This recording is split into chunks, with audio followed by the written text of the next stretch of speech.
Assalamualaikum warahmatullahi wabarakatuh. Yang terhormat kepada Bapak Wayu Setiawan sebagai dosen pengampu mata kuliah Pendidikan Pancasila yang telah memberikan saya kesempatan untuk memaparkan materi dengan judul Dinamisasi Pancasila dalam Hukum. Sebelum itu, izinkan saya memperkenalkan diri. Nama saya Alfi Dwi Sukmahayati dengan NIM 2121003. Prodi Pendidikan Bahasa dan Sastra Indonesia kelas A1 angkatan 2021. Langsung saja kita ke materi yang pertama. Mengapa Pancasila bersifat dinamis dalam segala hukum? Karena Pancasila memiliki sifat dinamis yang mencerminkan keterbukaan pemikiran, sehingga mampu menerima segala iklim perubahan yang terjadi. Namun, dalam mencerminkan keterbukaan ini, Pancasila tidak perlu mengubah nilai-nilai dasar untuk mengikuti perkembangan zaman tersebut.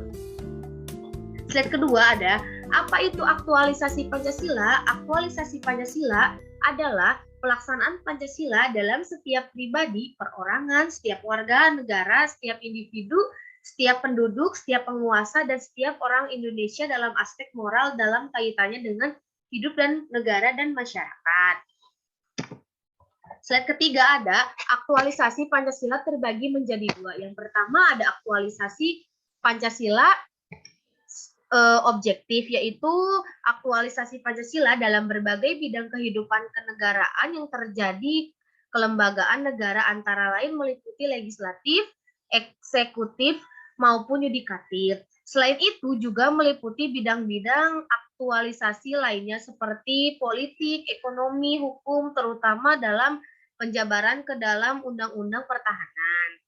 Nah, yang kedua ada aktualisasi Pancasila sebagai subjektif.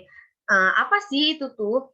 Aktualisasi Pancasila pada setiap individu terutama dalam aspek moral kaitannya dengan hidup negara dan masyarakat.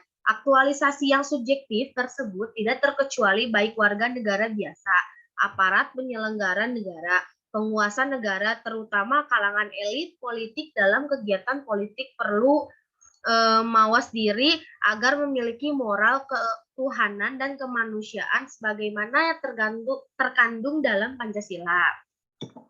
Slide ketiga ada ideologi dinamis. Apa sih ideologi dinamis itu? Ideologi dinamis itu dalam bahasa Yunani yaitu berarti kata energi dan daya. Kata itu ia mengandung makna perubahan, pertumbuhan, dan ketahanan Pancasila sebagai ideologi dinamis memiliki energi dalam dirinya untuk mempertahankan identitasnya di satu pihak dan di pihak lainnya, terbuka dan berdialog dengan perubahan zaman dengan segala dinamika berbagai ideologi yang mengikutinya. Sebagai ideologi yang dinamis, Pancasila mengandung 3 arti. Yang pertama, ada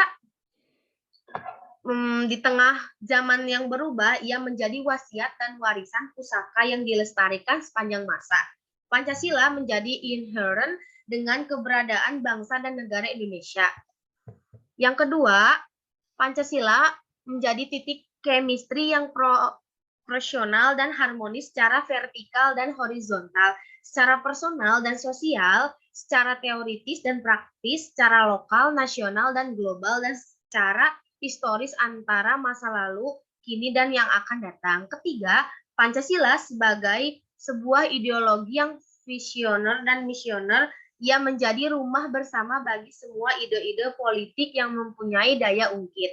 Untuk mengembangkan kekuatan-kekuatan internal bangsa, ia solid dan dalam mengatasi kelemahan-kelemahan bangsa, jeli dalam memanfaatkan peluang-peluang eksternal sehingga tangguh dan progresif dalam menghadapi ancaman-ancaman dari luar.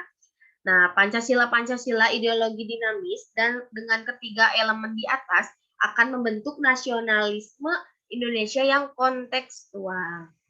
Terima kasih.